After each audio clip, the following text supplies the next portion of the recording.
What are modal verbs? Modal verbs are used to express certain hypothetical conditions, such as advice, capability, or requests. They're used alongside a main verb to change its meaning slightly. Because they're auxiliary verbs, they can't necessarily be used on their own. Consider the difference between these two examples. I swim every Tuesday.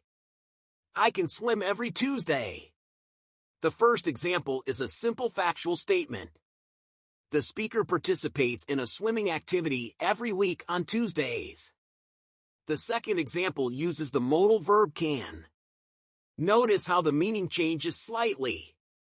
The speaker does not swim every Tuesday. They're saying they are capable of swimming every Tuesday if they need to.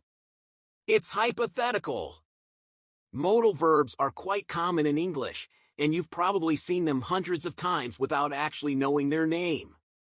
The most frequently used ones are can, may, might, could, should, would, will, must.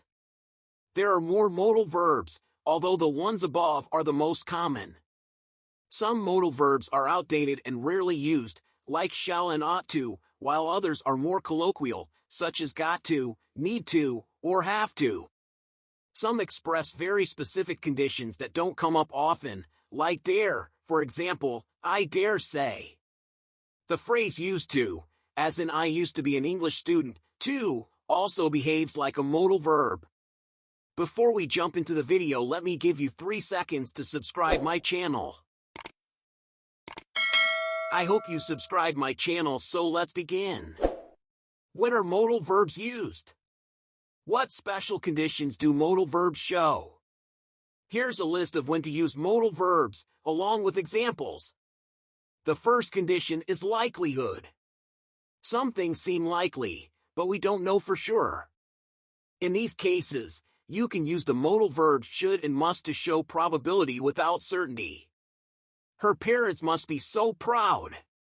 My baby brother should be asleep by now. He should be upset.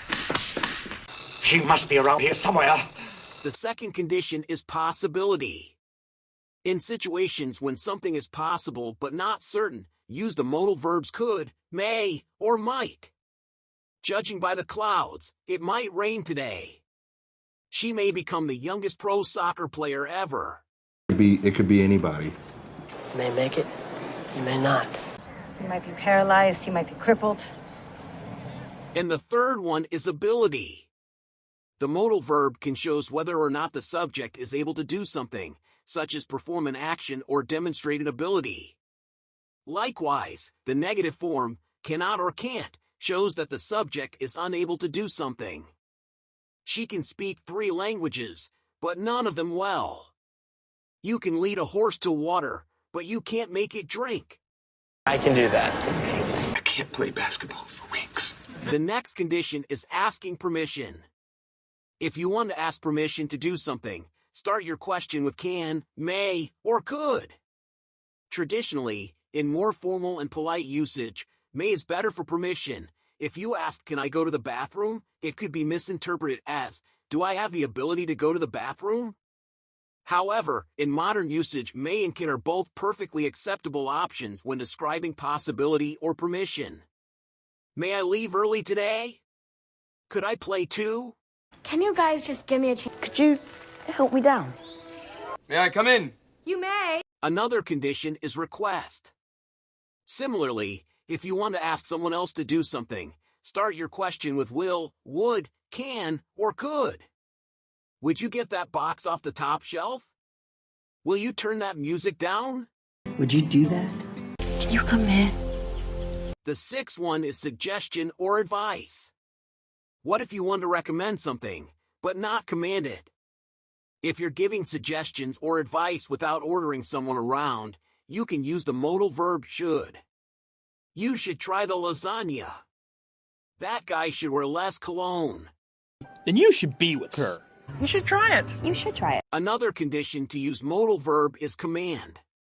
On the other hand, if you want to command someone, use the modal verbs must, have to, or need to. You must wash your hands before cooking. You need to be here before 8 o'clock. You must finish what you started. We also use modal verbs for obligation or necessity. Modal verbs can express a necessary action, such as an obligation, duty, or requirement. Likewise, the negative form expresses that an action is not necessary. Use the same modal verbs as with commands, must, have to, or need to.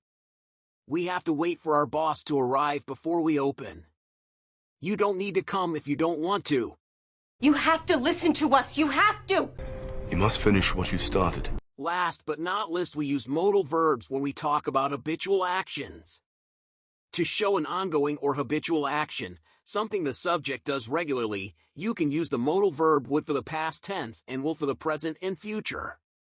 The phrase used to is also acceptable if you're talking about a habit that no longer exists. When I lived alone, I would fall asleep with music. I will arrive early and leave late to every meeting. I will make this everyday, ordinary. Thank you so much, guys, for watching this video till the end. I hope you enjoyed this video. See you soon.